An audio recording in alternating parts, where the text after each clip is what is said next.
ఎలాంటి అనుమతులు లేకుండా అక్రమంగా ఇసుకను తరలిస్తే కఠిన చర్యలు తప్పవని మైనింగ్ అసిస్టెంట్ డైరెక్టర్ రవిశంకర్ హెచ్చరించారు. స్పెషల్ డ్రైవ్ లో భాగంగా ఆదివారం అక్రమంగా ఇసుకను తరలిస్తున్న 2 ట్రాక్టర్లను మైనింగ్ అధికారులు పట్టుకుని సీజ్ చేశారు. ఆ ట్రాక్టర్లను నేరుగా జిల్లా కేంద్రంలోని ఆర్టీసీ డిపోకు తరలించారు.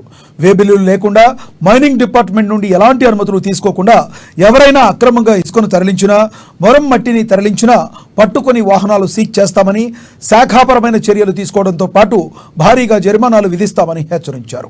వారం రోజుల వ్యవధిలో ఇప్పటి వరకు 10 వాహనాలు సీజ్ చేయడంతో పాటు ₹1,00,000 వరకు జరిమానా విధించామని తెలిపారు.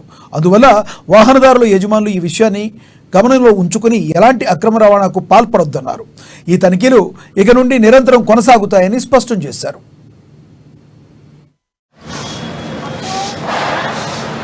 ఈరోజు అక్రమ ఇసుక రవాణా చేస్తున్న 2 ట్రాక్టర్స్ని పట్టుకొని సీజ్ చేయడం జరిగింది.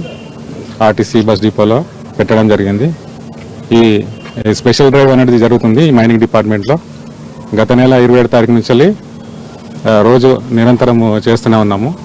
అక్రమ ఇసుక రవాణా చేస్తున్నా కానీ, గ్రావెలే కానీ, స్టోన్ అండ్ మెటలే కానీ ఎలాంటి అక్రమ రవాణా చేసినా కూడా mining department staff daily route check చేయడం జరుగుతున్నది.